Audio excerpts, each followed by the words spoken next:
Pandian store new promo Pandian Komal கிட்ட குமாரோடைய அம்மா போயிட்டு என் பையனை எப்படியாச்சும் வெளியே எடுத்துருங்க, இனி அவன் அந்த காரியம் பண்ண மாட்டான்ற மாதிரி சொல்றாங்க. அதுக்கு பாண்டியன் இருந்துட்டு இல்லை கண்டிப்பாக நாங்கள் கேஸை வாபஸ் வாங்க மாட்டோம், ஏன்னா குமார் பண்ணது ரொம்ப பெரிய தப்புன்றாங்க, அவனை மன்னிக்கவே முடியாதுன்ற மாதிரி சொல்லிட்டு இருப்பாங்க. அதனால தயவு செஞ்சு அவனை வெளியே எடுக்கணும்னு மட்டும் கேட்காதுங்கன்ற மாதிரி பாண்டியன் சொல்லிடுவாங்க. அப்புறம் முத்துவேலுமே போயிட்டு பாண்டியன் கிட்ட வேறு வழி இல்லாமல் பேசுவாங்க. ஏன்னா குமாரை வெளியே எடுத்துருங்க, எல்லாருமே வீட்டில் குமாரை நினச்சி ஃபீல் பண்ணிட்டு இருக்காங்க. அம்மாவுமே ரொம்ப கவலைப்படுறாங்க, ஏற்கனவே அம்மாவுக்கு உடம்புக்கு முடியலன்ற மாதிரி சொல்லுவாங்க. பாணி இருந்துட்டு போயும் ஒரு கெட்டவனை வெளியே எடுக்கணும்னு சொல்லிட்டு இந்த அளவுக்கு நீங்க எல்லாம் போராடிக்கிட்டு இருக்கீங்கன்றாங்க. நீங்க வெளியே எடுக்கிற அளவுக்கு அவன் நல்லவனும் இல்லை, அதுக்கு ஏற்ற மாதிரி அவன் தகுதியானவனும் இல்லை அப்படின்ட்டு சொல்லிட்டு இருக்காங்க.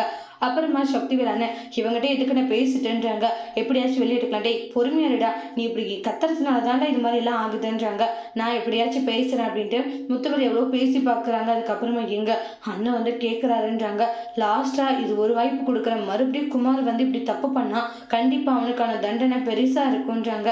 இனி அவன் அப்படி பண்ண மாட்டான் அப்படின்ற மாதிரி முத்துவேல் சொல்றாங்க.